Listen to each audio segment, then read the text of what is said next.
Welcome to Buildings and Beyond, the podcast that explores how we can create a more sustainable built environment by focusing on efficiency, accessibility, and health. I'm Robb Aldrich. And I'm Kelly Westby. In this episode, I spoke with Gayathri Vijayakumar, who is an engineer here at Stephen Winter Associates. For a few years, she's been involved in the code amendment process, specifically with the IECC, the International Energy Conservation Code. Like all of the ICC codes, that's International Code Council, these are updated every 3 years.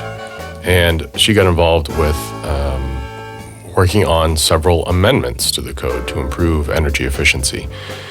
This conversation is really about the process of how codes are amended, not the substance of the codes or the substance of the amendments, not the amendments themselves. We'll link to that information for sure, but this is really about the process. And this is not my area of expertise, as you can clearly tell if you listen to this episode, but Gayathri does a great job of breaking down the process, answering my many questions, and clarifying when I'm confused, which was fairly often.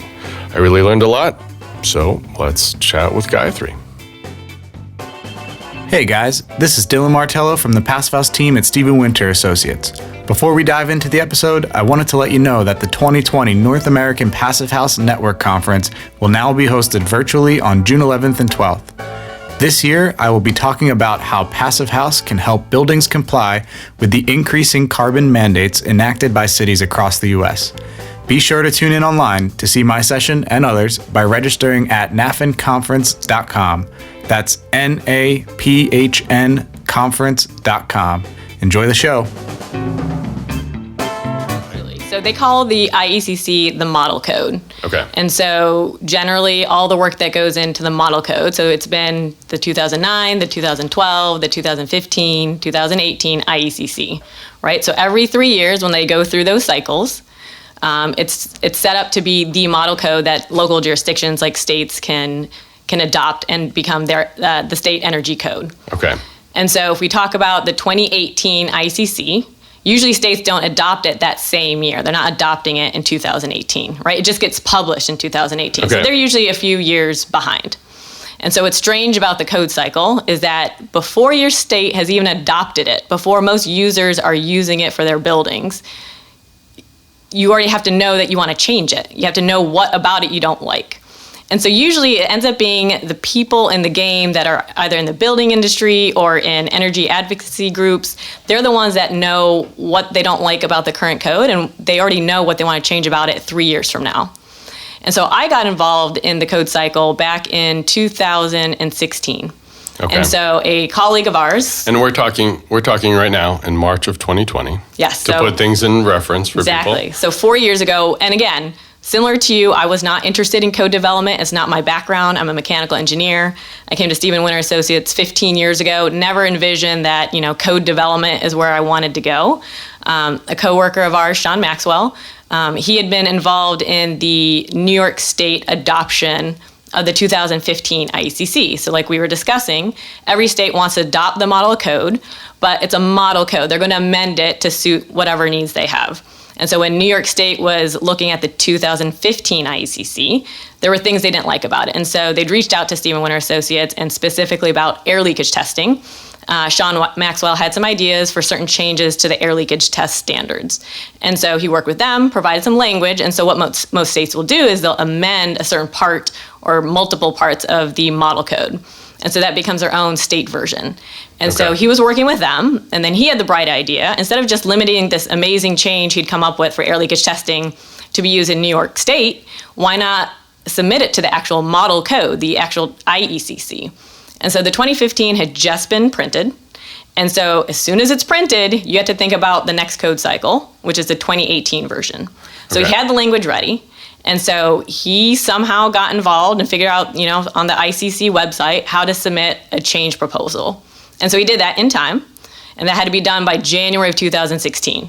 So New York State hadn't even used the 2015 ICC. He had just seen it in language through the amendment process, and so he submitted the change. And he was also not well-versed in code development. He might have been, there's probably other people in our company that did code development work, but that was his first experience with it. Okay, cool. And so, long story short, that did not go through. So then he passed the torch to you for this next round of code amendments, is that? Sort of. And Okay. so what happened was there's 3 stages to the code development process. So Okay. So let's talk, Yeah. you had 3, so this past round, so it's 2020 now, so in 2019, in 2019, you or people you were working with submitted amendments, went to several hearings or meetings about those amendments, and then there was ultimately some voting, which we'll get into. But is the whole process like in 12 to 16 months? basically, it's very Okay. rapid fire. And so the story of some of those amendments actually starts with Sean's proposal. Okay. So he initially submitted that proposal, All right. air leakage testing, in 2016, right? So every code cycle will always start with a proposal. And you're right, we submitted a couple amendments. He had submitted one. But what happened is he moved to Australia. So he missed 2 key parts of the process. So after you submit a proposal, there's a committee action hearing, and we'll talk about that. And then there's also a public comment hearing. So because he missed those very critical rounds, he wrote me into it at the public comment hearing level. And so I tried and failed because I knew nothing about what the cycle was, but I gained a lot of experience from that experience at that codes and the public comment hearings, learned who the players were, tried to defend a proposal in front of a lot of people, and learned who my opposition was. So I learned it all the hard way. And so then fast forward to 3 years later, I knew a little bit more about the process than I did back in 2016.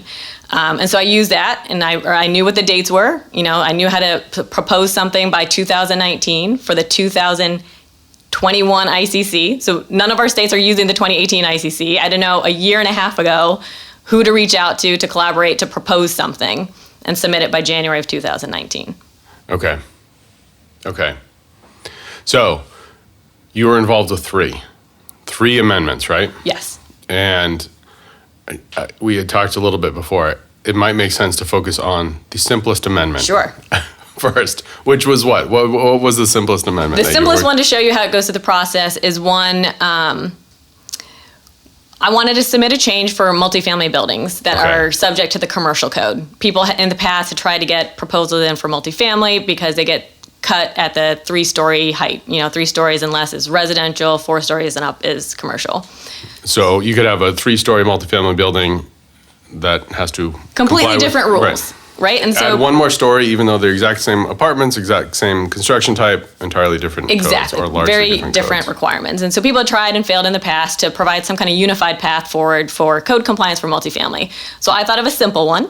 So I submitted, and basically there's a code compliance path for low-rise multifamily called the ERI path, which is Energy Rating Index. Okay. And so it's not very popular, but some people could choose to use it. And because recent changes had allowed it to be used for multifamily high-rise buildings, I said, why don't I propose that as a code compliance option for high-rise multifamily that are subject to commercial code? And so I submitted that. It was a very simple change. So the ERI, it's kind of like the HERS index, but the Non-proprietary version of a HERS index. And so you can prove that you comply with, for residential buildings, by getting a HERS rating or getting an ERI. Yes, value. for code compliance since Okay. 2015, there's been an ERI path. Most people will do a prescriptive code compliance, use a res check. Right. There's also a simulated performance path. And then they had introduced in 2015 this ERI, Energy Rating Index path. Okay. I think you had said it was existing for high rise, but it was actually existing for residential and low rise, and you proposed to make it an option for high rise. Correct. Okay. Nice. And so because that had changed relatively recently, that you could do an ERI on a apartment in a multifamily high-rise building, that's a relatively new change. That's why it was limited before. When they introduced it in the 2015 ICC, it was limited to residential low-rise multifamily below, 3 stories and below. It was limited to them from the beginning. Gotcha. And so because I knew it had changed, I introduced a sentence in the commercial provisions. So wait a minute. When you say you knew it had changed, you mean like you couldn't even get an ERI in an apartment in a high-rise building? Correct. Okay. Correct, yeah. I didn't follow you there. Yep, Even pre-code, just the whole ERI concept, you couldn't apply it to high-rise building. Absolutely. So And then now you can. Exactly. Okay. And so that was a process that took some time.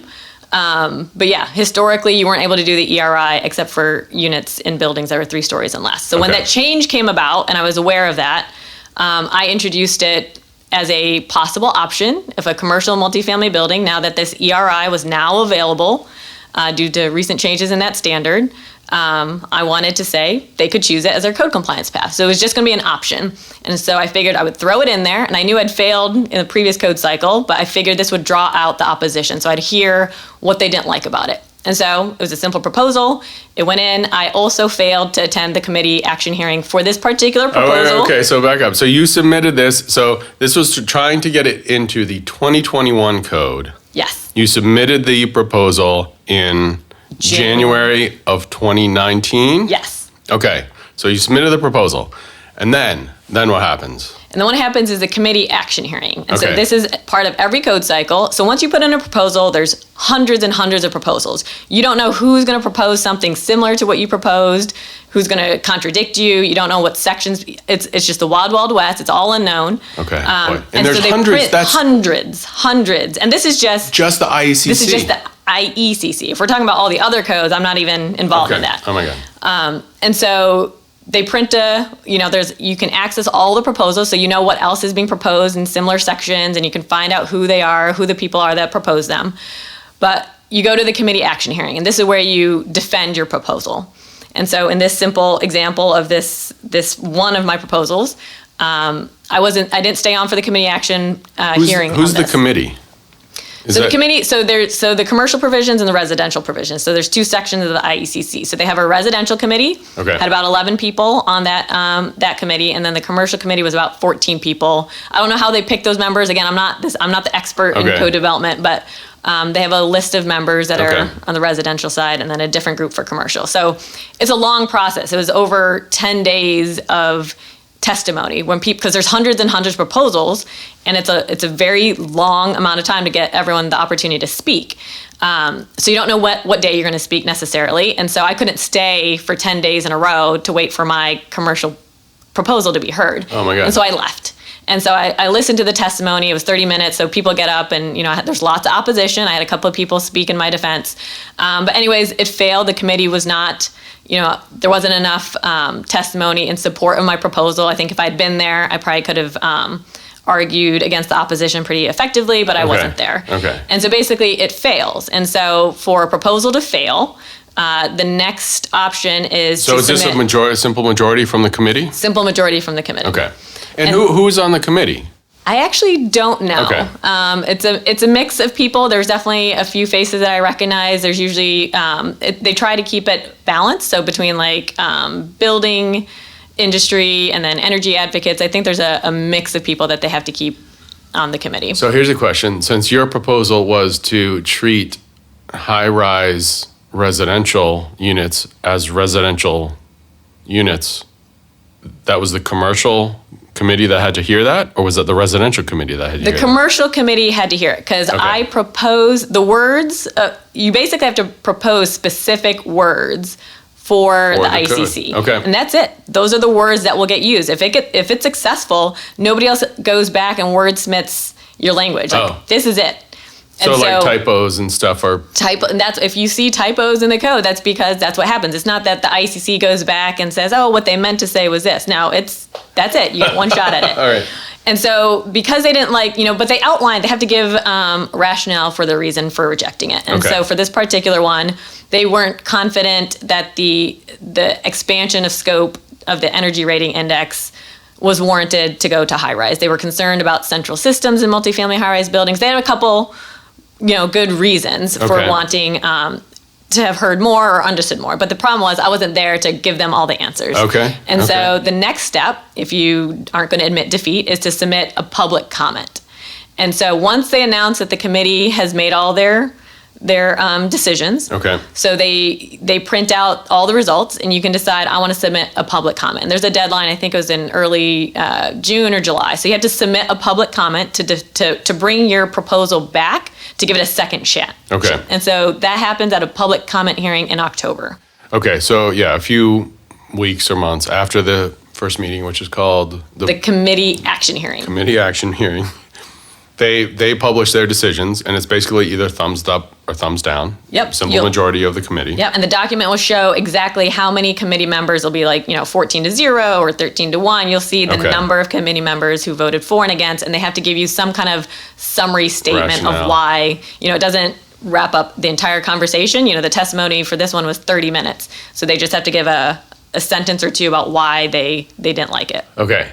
So then but you're not done. You can submit a public comment. Okay. And so the public comment, anyone can submit. Anyone can submit okay. a public comment. And so for this particular one, I was the original proponent of the change proposal. I'm submitting a public comment. I did 2 of them, actually. I did one just in support of my original one because I thought it was a good, sound proposal. I just wasn't there in person to defend it. And so you submit it online with a reasoned statement of why you think it should be heard again. And so I did one like that. And then the second one I did was to actually broker a compromise. I'd heard loud and clear from the testimony why they didn't like it. So I said, okay, I hear you. There's qualms about central systems. So I limited the scope of the language in the proposal to say you can use this, but not if you have central systems. So only if the heating, cooling, water heating was all in-unit systems. It seemed like Okay. what I heard from the testimony from the committee action hearing was kind of like the really point of contention. And I thought, all right, I can meet them halfway. I'll propose 2. And so the reason to propose 2 is then it gets on the public comment hearing agenda. If you don't submit anything, you never get a chance to defend it again at the public comment. So if I'd missed that, it would just be dead in the water. And so you have to make sure that you submit a public comment. The hurdle is much higher. We'll get to voting probably at some point in this conversation, but usually it is just a 50% simple majority vote to disagree with anybody's proposal. So it's very hard, or it's very easy. So reject hang on. changes. So anybody and everybody can submit a public comment. Anyone. And probably most people who have their proposed amendment rejected will come back and submit a Absolutely. public comment. Yep. Okay. So they submit a public comment, and then there's this next meeting, which is a Public comment hearing. A public comment hearing. Yep. I should be able to remember that name, but I won't. So at the public comment hearing, which was when in 2019? So it's usually in October. Okay. And so the committee, I'm not sure if I said that, the committee action hearing is usually like in April, May. Okay. And then the public comment one is usually in October. All right. So you went out to Vegas, was it? This year was in Las Vegas. Okay.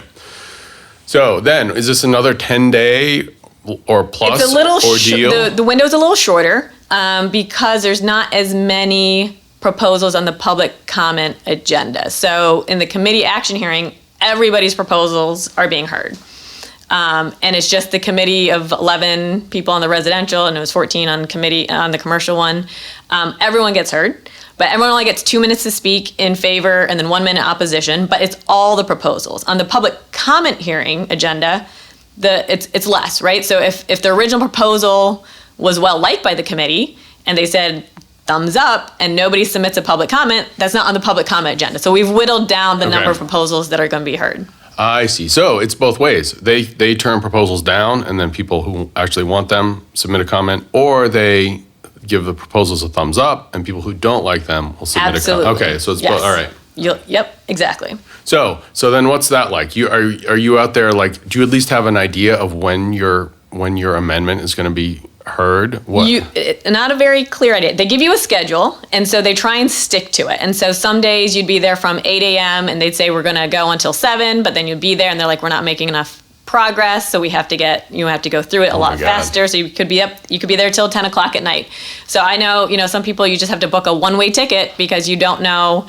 There was definitely times where I thought my proposal might not get heard before I have to leave. And so it is a little. Oh my God. It is very hard, yeah. Do you know it? Like, is there an order? Like, there's 4,000 comments. Yes. You're 2782 or whatever. Yep. You know the number? They do print the agenda, the Okay. hearing order. Okay. And so what happens is at the beginning of the public comment hearing, people can make a motion to reorder certain proposals and regroup them and things like that. But it has to be sustained by the voting members. So some people will just see that, theirs is getting moved ahead or behind to somebody, and they'll reject it for that reason. yeah, you definitely need to be present when certain things like that happen. But yeah, Oh you can my change God. the order around. It is a lot. Wow. So wait, so the is it the same 11 or 14 people? No, good question. That is different. It's totally different. So the committee action hearing, right? So you're standing in front. This is the first meeting. The first meeting in April, right? So you have this great proposal. It's a great idea. You're defending it against the opposition, anybody who can talk against you, but you're only trying to convince the people on the committee. So Okay. it was 11 or so people on the residential, 14 on commercial. All right.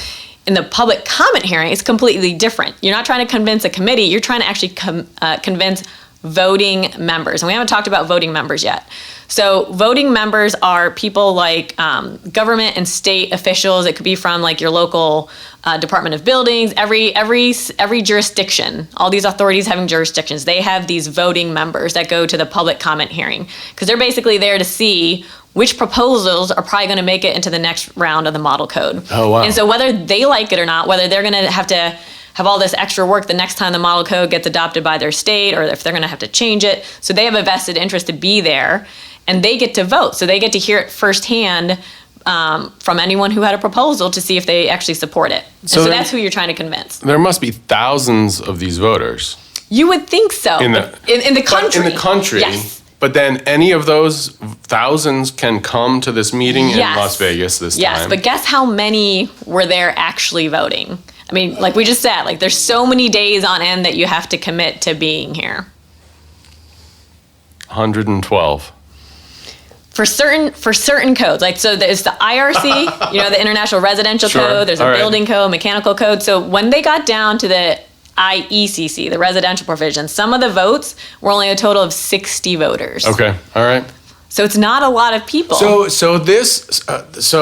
God, I didn't understand this. So this second round of meetings, Yeah. the public comment hearing, Yeah. there are thousands of potential voters, Yeah. tens, thousands, probably thousands Yeah, anyways, definitely thousands, but they're the only ones that can vote are the ones that actually make the trip. that actually make the trip to Okay. wherever the All hearing right. is. And this Oh year my is in gosh. Vegas. And if they're in the room at the time that the proposal is heard, so there was a lot of ebb and flow of like how many people were in the room.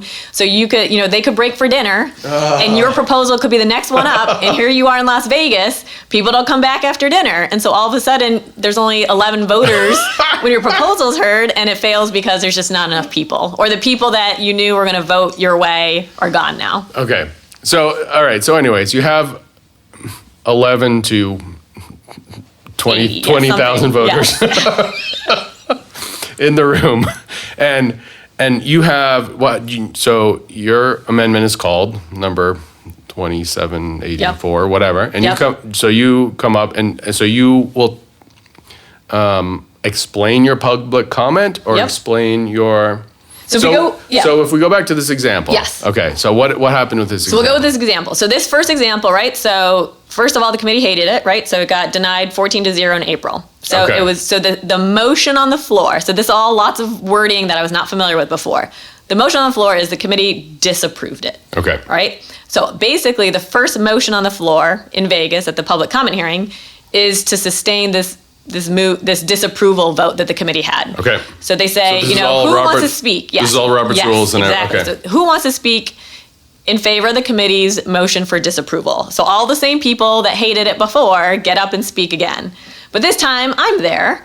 And so I also have some other people that did like the proposal who had spoken on behalf of it when I wasn't there. And so we all line up and we speak in favor of it. So it's a two-step process at the public comment hearing. If the committee already said they did not like it, you have to convince enough people, it's a simple majority of the voting members, to at least allow you to present your public comment. So you So stand you have to up. be convincing twice. Okay, so you stand up and say, I make a motion to explain the rationale for this amendment, or in this case, the modifications I've made to the amendment. Yes. So basically, that first step is like they all say all the things they hated about it. You get up and say, no, it was really good, and we really want to convince you guys to let us talk about the public comment. The first motion is to let them. You had to convince them to say the public comment is worth hearing. Okay. And so we cleared that bar. We told them, we have two good public comments. Just give us a chance. And so we got the simple majority to say, all right, we'll give them a chance to explain the public comment. So the public comment comes out, and I had two options, right? I was just the same one I'd proposed before, And then the one where I said, here's a compromise. The commercial committee on this didn't like it because it was too broad in scope, had central systems. So I have a public comment that's very limited. And so when I defended that one, that got, 80% of the vote in the room. Okay. The compromise did. The compromise did. Okay. And so that became the standing motion. Instead of disapproval, the public comment hearing results would say that was as modified by public comment. That becomes the result from this public comment hearing, was that instead of disapproval, we want to go through with this proposal, but as modified by a public comment. Okay. So, were the initial committee members there also? Yes. So a lot of the original committee members were there. Some of them are still voting members, and so they might have been there voting. I know I spoke to a couple of them to, get their firsthand input on why they liked it or why they didn't like it. So yeah, they're voting. They're also voting members. Okay. Cool. So, did anybody stand up and speak against it? Oh yeah. Okay. Pretty much the same people from the committee action hearing. Which you weren't there for. Which I wasn't there for, but I watched the video, so I knew who they were, and I wrote down. They have the video. Yes, there's video of all of this. There's a lot of video. So we'll make sure to put the link to that in the show notes for everybody who can't wait to watch. Thrilling. 2 weeks of code hearings. Oh my God. Oh, and also the committee action hearing. You can watch all of it. Okay, so. All right. So it ends. Yeah. What were the arguments again? We don't want to get into. Yeah, details. we don't want to get into the details. Okay, all right. We won't get into the details. Yeah. Okay. We'll just leave it at I was convincing enough that it was worth the vote of the people in the room, and they agreed. Okay, very good. Then Final it came step. out of Vegas at the committee. The public comment hearing. After the public comment hearing. Yes. Then all of these hundreds of proposals go to all of those thousands of voting members across the country. Is that right? Well, you do have to get into the system. You have to, there's a deadline. I'm not a voter. So the online voters, they call them the governmental member voters or something like that. So only certain people can vote. Like the people in the public comment hearing, they had to vote because they were like a local official and they were there. So those are the same kinds of people that can vote online. So there's this online vote that happens in November or December. And so at that point, there was some deadline where you had to register. It's just like voter registration. You had to make sure you registered to vote in time. Okay. And if you did, then you can participate in the online vote. And you don't have to vote for every single proposal. You can go in and cherry pick the ones you want to vote for. But when you go and do your vote, they'll give you the whole history. So the original proposal is there. You'll have the voting results from the original committee. You'll see that, like in my example, that they disapproved it. Okay. You'll see that in the public comment round, the committee was overturned and the public comment decided that they liked the public comment. And so the voter will get to see all that. They'll get to see the numbers. They'll see the original language. They'll see the modified language, and they can make a decision. Okay. And so that's the final vote. And how many people? I think you said that there were way more votes, way more possible voters actually voted this year. Is that right? How did the online vote work for this? So this one was a little bit different than again, I'm not an expert on this, but the first year that I was involved in 2016, when you did the public comment hearing, all those votes were just taken by a wave of hands. And so there was no electronic voting. Okay. And so in this code cycle, when we were in Las Vegas, all the voters had these electronic gizmos and they were doing their voting electronically. Okay. And so all those votes automatically transferred into the online system. And so, instead of starting at 0 votes, so like in the first one I was involved in back in 2016, when I got to the online vote, the one that happened in November, December, there's 0 votes for any proposals. You start from scratch. But this year, you at least started with the 50 or 60 people that voted while they're in Las Vegas. Okay. All right. They have not really, as we're talking about this podcast right now, they have not yet released the final vote tallies for the 2021 ICC. So I don't know how many people totally voted. I just know at least all the public comment votes automatically counted. Wait, but the online voting happened. The online voting happened in late in 2019. Yes. So November, December, it wrapped up. They just haven't released the final voting tallies. They have preliminary results out, so we kind of have an idea if everything goes smoothly. I think they just have to go back. There's like a process. Again, I'm not familiar, but there's a process where they go back So and you know check the preliminary numbers, but it has to be like certified or whatever? Yeah, exactly. So we So gotta wait what for were those. the preliminary numbers? So for at least this proposal that we've been talking Yes. about, it's approved. Okay. So it'll go through. By a good margin? I don't know. Right. Those Oh, are, they didn't tell you. They we don't just have any told you yes, preliminary thumbs results. up, thumbs down. Exactly. So all these online voters, because it got, there's like not just a simple majority. So because it got approved at the public comment hearing, Yeah. does Oh yeah, we've talked it about this only before. need a simple majority of Yes. all the voters to approve it? So this is where it gets complicated, right? So This is where it gets complicated. Nice.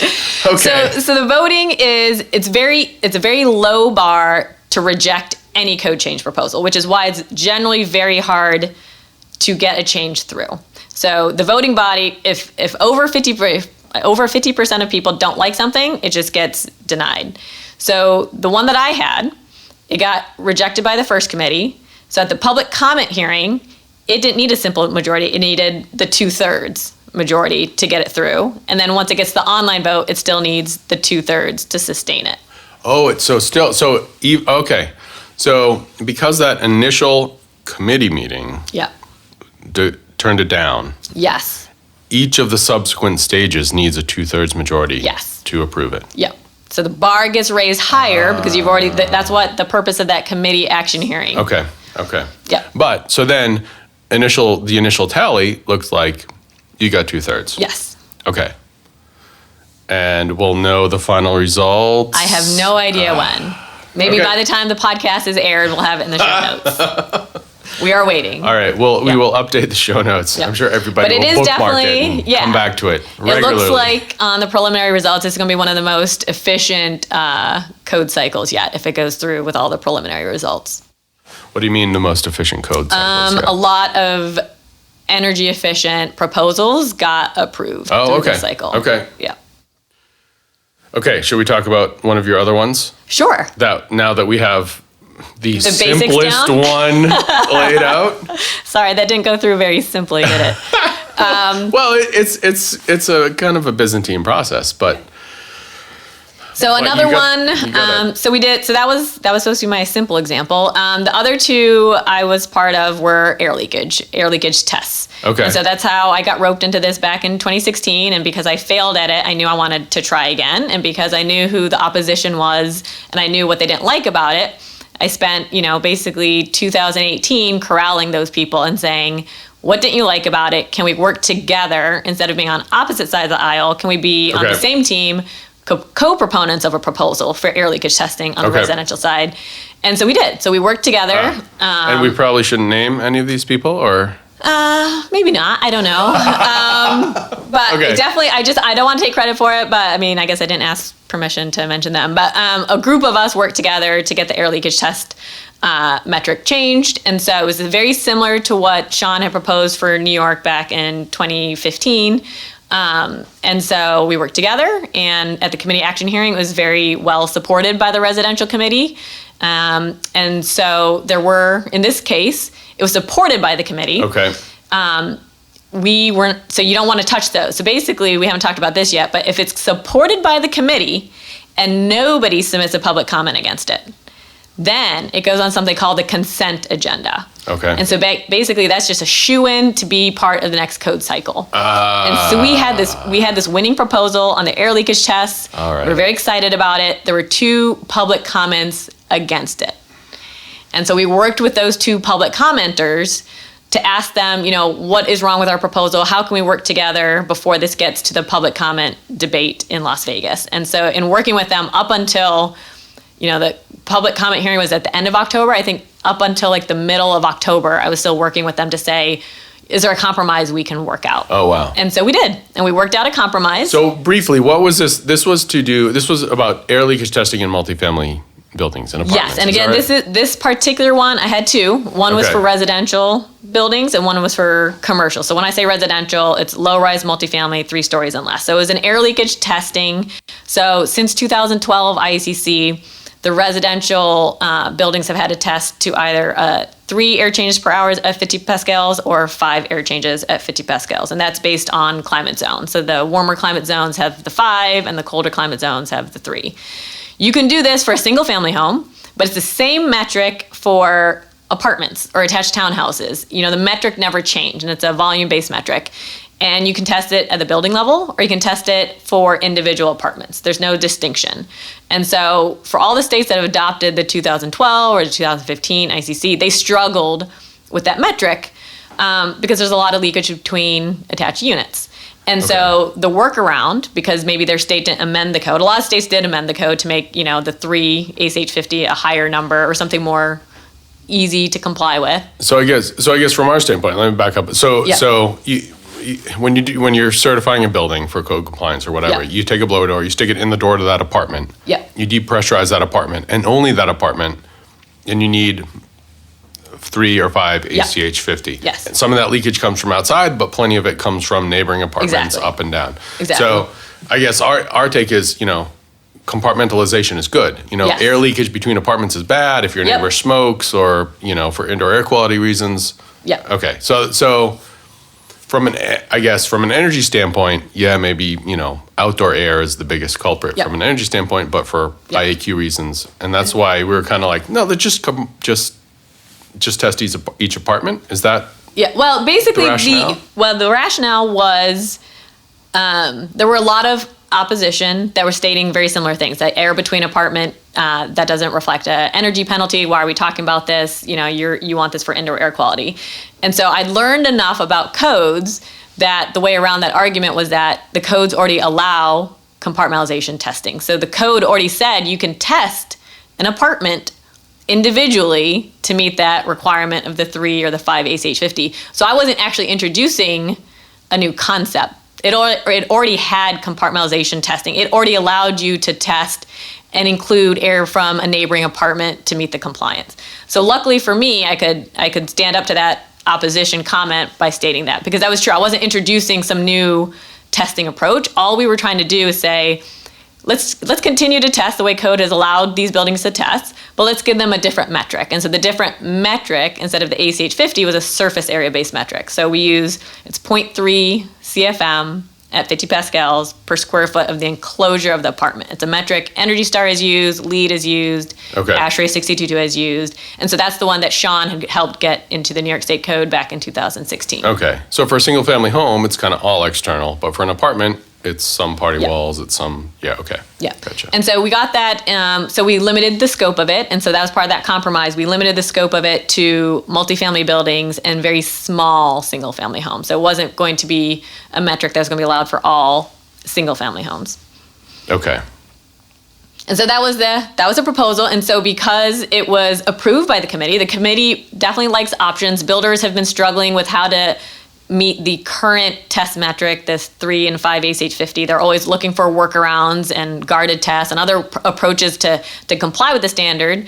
And so they like this approach because it gave the builder an option, a new metric that maybe they won't have to resort to a more expensive test procedure to comply. And so they liked it. And so because we dealt with the public comments, and they agreed to withdraw their public comment. And so in doing so, it came off the public comment agenda, which saved it. Hang on, back up. You lost me again. Okay. So this proposal, which would allow to certify a low-rise multifamily building, you could test apartment by apartment. Is that right? Per CFM per square foot of. Right. You could already test apartment to apartment. That didn't change. We were just changing the metric to this new one. Okay, the CFM per square foot of Exactly. enclosure area. Exactly. So two people submitted public comments against it after Yes. it was approved by the committee. Correct.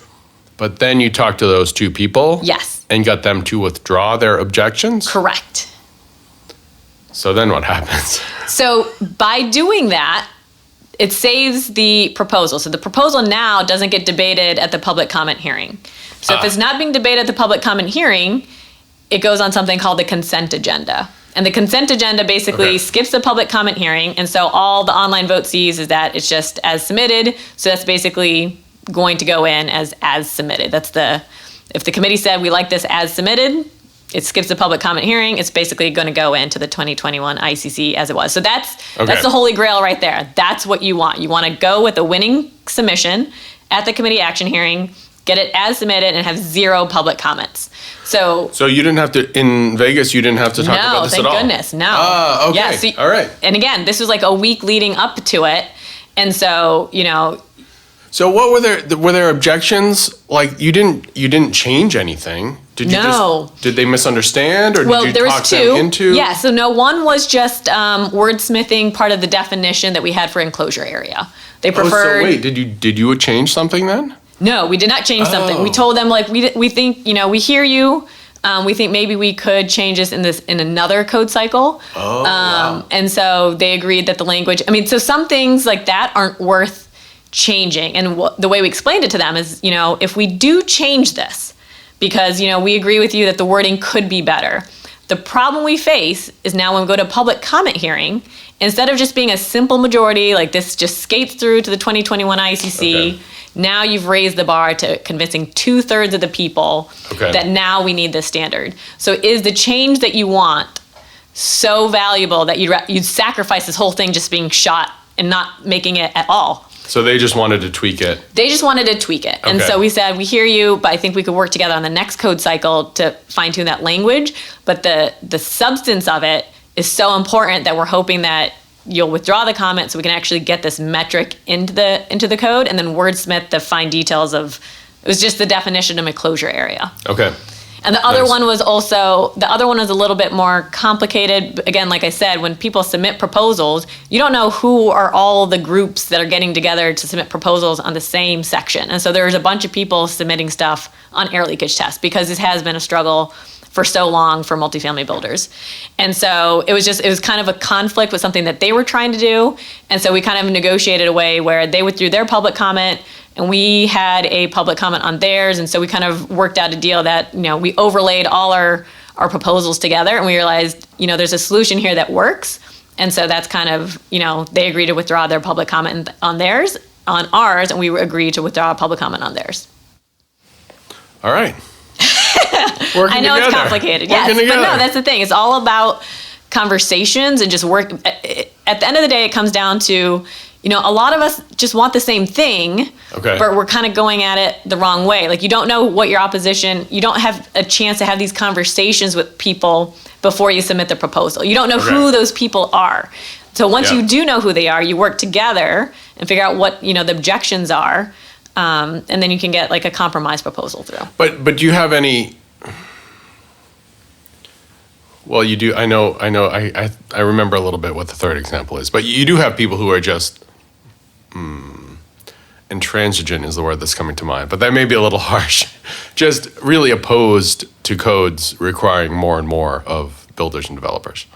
There certainly are people who just want to. There's definitely two factions that are usually represented at these hearings, and people that are kind of resistant to change, and people who are saying we're not changing fast enough. So those are kind of dueling factions that are always out there. And so some of my proposals, I'm not there. I'm only there for a couple things. I was there for this energy rating index thing. I was there for air leakage tests. Some of these other folks are there for the long haul. They have proposals invested in every section of the code. So it still goes out to all the thousands of voters around the country for the online vote. Yep. But for this air leakage testing proposal, it only needs a simple majority because the objections to the committee got withdrawn. Right, and so it doesn't even need anything at the online vote. It was safe. It's called the consent agenda. Oh, so it doesn't even go to online voters at all. Right, it's just on the consent agenda. So it's just code. Yes. It will be code. So that for sure. No preliminary. I believe so. Again, I'm not a super duper expert on this, but the way I understand it is that the holy grail is to get something on the consent agenda. And the consent agenda basically is the committee action, like the committee hearing. They approved it. Nobody put a public comment against it. So there's no other reason to debate it at the public comment. So when you get to so they hold a consent, there's a motion at the beginning of the public comment hearing. And it's something about the consent agenda and all the proposals. There's hundreds that were liked by the committee. So it's just one fell swoop motion. Like all these approved? Yes, something like that. Okay. And so at the online vote, maybe they do it again, but I think it's another just motion. Like, yes, obviously we're going to check this all the way through. I'm not even, because I'm not an online voter. People like us can't be online voters. You don't see the ballot, yeah. So I don't exactly know what it looks like, but basically my understanding is that is what you want. That's the goal. Okay. And so I didn't have to clear another 50%. That was just it. That was why it was so important to have that discussion with the two public commenters to say, do you really want to have your public comment go through and raise the bar on this, or do you actually like the substance of this change enough to say, all right, we can figure this out? And they did. Okay. And so the other proposal I had is that same metric. Number 3? Number 3. So this was, that's if it's good for low-rise multifamily, why can't it be good for high-rise multifamily? And so in the commercial code, they also have an air leakage section. It's just not mandatory. And so it's an optional test. And so optional test means nobody tests it. And so for a couple code cycles, they had also tried to get a mandatory air leakage test to be part of the commercial code. So residential code's been doing this since 2012 ICC. Commercials just had this optional visual inspection. Okay. And so I was approached and asked, can you submit this proposal? We've got a technical brief on this. Can you submit one? And I said, sure. And so basically they had 3 overlapping proposals. What happens is sometimes if somebody doesn't like one aspect of your proposal, it's dead in the water, even if they like everything else, right? They're going to nitpick about that one particular aspect. And even if all the rest of the good stuff they support, they can't support it because it's one aspect. So the approach was to split this air leakage test proposal into 3 pieces. And the one I was involved in was for multifamily. And so it was going to require air leakage tests for multifamily buildings. And they wanted to do the same metric that we had successfully gotten in low rise, or they anticipated, they didn't know at that time, they anticipated we would. So the same metric, the same 0.3 CFM at 50 pascals, test the apartments. Okay. So that was one that actually was also submitted by the commercial committee that heard it in April. That was in Albuquerque. So that was voted as submitted. And then it did have a couple public comments that were not withdrawn. So that was approved? It was approved. Okay. So the committee liked it. They Okay. did think that it was a good time to change. And I don't remember the makeup of that committee, but they did, they supported this air leakage test becoming mandatory. Again, I wasn't there, so I don't remember all the tests. I didn't watch the video for that one. But in the public comment hearing, there were 2 or 3 folks that submitted public comments because they didn't want to do air leakage tests in these multifamily buildings. It's expensive, things like that. It was multifamily or any commercial buildings? So they had split it into 3 because they thought if multifamily got through, but the other ones didn't, at least multifamily got through. And then if the other one, which I didn't submit, that was for non-multifamily, so the other commercial buildings under commercial code. Didn't I remember you mentioning, you testifying on there was a certain big box store that had some very strong objections? They had strong objections, even though they have a giant web page devoted to how sustainable they are for their consumers, but they were out there against doing air leakage testing because they didn't want to spend an extra $20,000 on a test. All right. Okay. So so in that case, very similar. The committee liked it. The committee liked it when I had a residential proposal. On the commercial proposal, the committee liked it. This time there's 3 public comments, but we didn't work. We tried to have conversations with them to say, do you really want to oppose this? Like, how about, could you meet us halfway? And so those conversations weren't, they didn't go anywhere. They didn't go anywhere. Okay. And so that's why we were faced with debating them on the floor in Las Vegas. Okay. And so we did. And so you we being you and other co-proponents, other like-minded individuals, people that come out of the woodwork when you're at the hearings. You're like, oh yeah, we're. So who gets to talk? Like do you get to talk because you were the initial proponent of the amendment? Yeah, anyone can talk. Anyone can talk with no qualifications, no credential, nothing. You don't have to. So this is in Las Vegas. You have people wandering off the strip. You could have anyone. Well, maybe not. They weren't. Again, these are code hearings. It's not super exciting. So there were Cirque du Soleil code hearings. or the code hearings. And so, you can walk up there and basically you just queue up in a line and everyone gets their 2 minutes to say something, and then there's a moderator keeping track of So everyone. there's 2 minutes. 2 minutes. You got Boom, 2 minutes boom, of testimony, boom. and then the next person. For or against? Does for go first and then against All the goes? Or four, just- you're in basically, line? all the people that are kind of on the same side of the proposal, they all speak. So we all stand up in a line behind the microphone, and we just kind of discuss who wants to go first and who wants to go. So I remember on the flight to Las Vegas, I had a lot of strategizing to do. So I definitely, you know me, I'm very organized. So I basically laid out everyone's testimony and said, you will say this and we will say this. Oh, and man. I don't, because you only have 2 minutes. So we didn't want to overlap all our content. And there's Right. a lot of content to get through. And so we kind of just coordinated it to, you know, these are the points each of us can cover. And then other people jump up and say what they want. And you never know what the opposition's going to say or who's going to say it. Well, you preempted a lot of the opposition, did you not? Well, because you already know what they're going to say because they've said it at the committee action hearing. So, and you refuted, you Yes. just kind of preemptively refuted? Sometimes you have to do that What? because you only have 2 minutes. And so, you know, they're going to come back and you can rebut what they say in another minute. So you just go, it's a lot of back and forth, Okay. but the moderator makes sure people aren't duplicating testimony Okay. and things like that. So, So for this commercial code air testing, Yeah. I guess there are 3 amendments.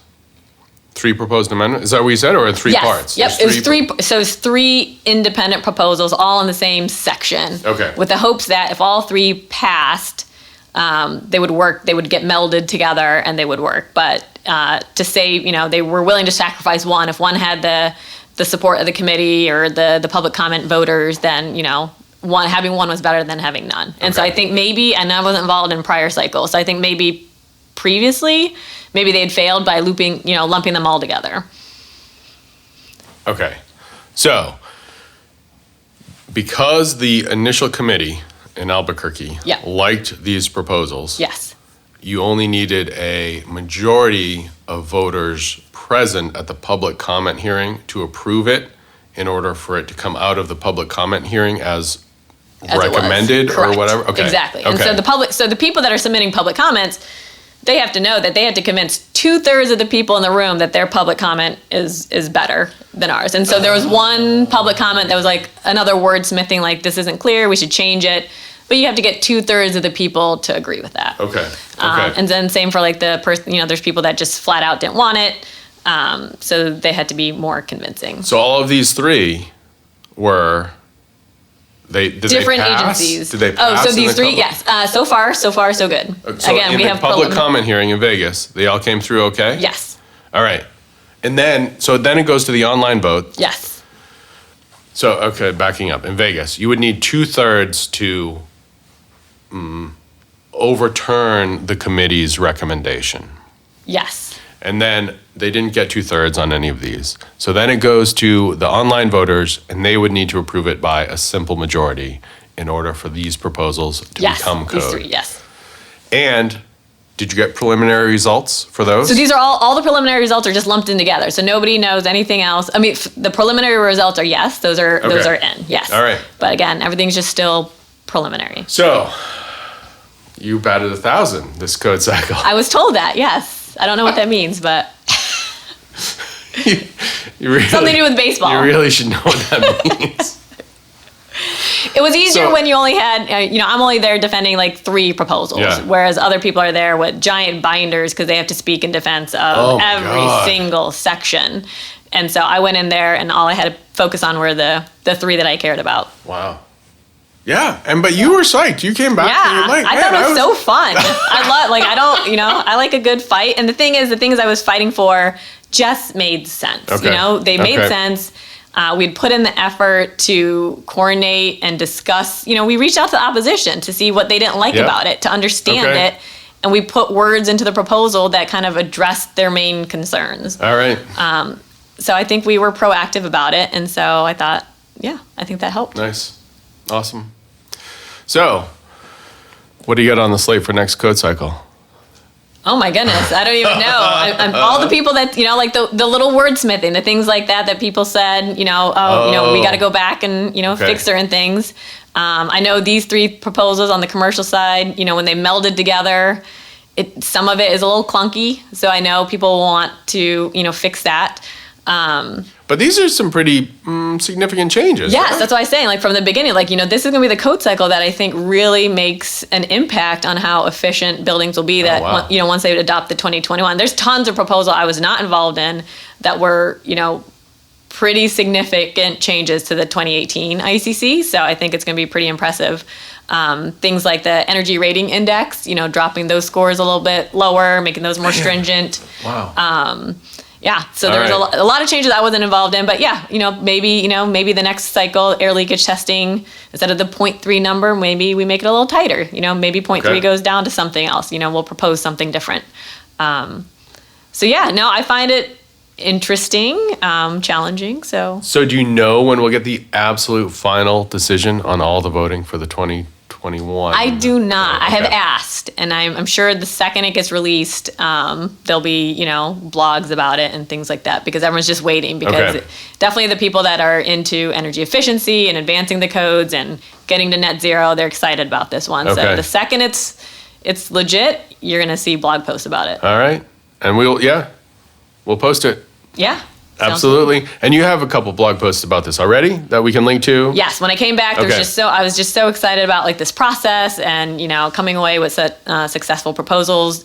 This is a dry topic. It's not for most people, not for you. I don't know. I find it super exciting. I just like the idea. I think even like Sean, when he got involved, the fact that, we work in buildings and we just don't realize that we could actually be the ones that change the rules for all the buildings, not just the ones we work on with our individual clients. It's just like, if we want to have a broad impact on buildings, we got to affect, more than the ones that we know of. This is the International Energy Conservation Code. And so we need to raise the bar for all the buildings. And so if we have a good idea that makes sense, it's not just like my way or the highway, reach out to the builders and say, would this change work for you? So instead of just fighting against code is, it's too hard, it doesn't make sense, instead of fighting it and complaining about it, you just go and submit changes to it. So I thought it was fun. Awesome. Thanks for doing it. And thanks for talking about it. Yeah, no problem. Thank you to Gayathri. We have quite a few links on the show notes page if you want to check out more on this topic. Gayathri has written some blog posts about the amendments themselves that she was working on, and also about the process that we've been talking about. And all of these meetings and hearings are recorded, and we've linked to them, to the relevant videos that deal with the amendments Gayathri was working on. And I was impressed watching some of these videos. The hearings were run very efficiently. People were very concise for the most part and professional, very substantive comments, very unlike, say, political debates. I'm not sure what I was expecting, but I learned a lot watching about the process, watching some of these videos. And finally, at the time I'm talking right now, late March of 2020, the results of voting have completed, but the code itself is still not final. As Gayathri said, there was a kind of a groundswell of changes that really will push energy efficiency in a lot of buildings if they all get approved. Voters approved them, but now there are challenges, as I understand it, there are challenges relating to the procedure. This procedure that we've been talking about for the last hour or so was not done correctly, and so the results, the 2021 IECC, will not be finalized until these challenges to the procedure are sorted out. We have links to more info about all this also. Show notes are at swinter.com/podcast. That's SWINTER.com/podcast. Buildings and Beyond is produced by Stephen Winter Associates. Our mission here is to improve the built environment. That's really the core of our official company mission statement.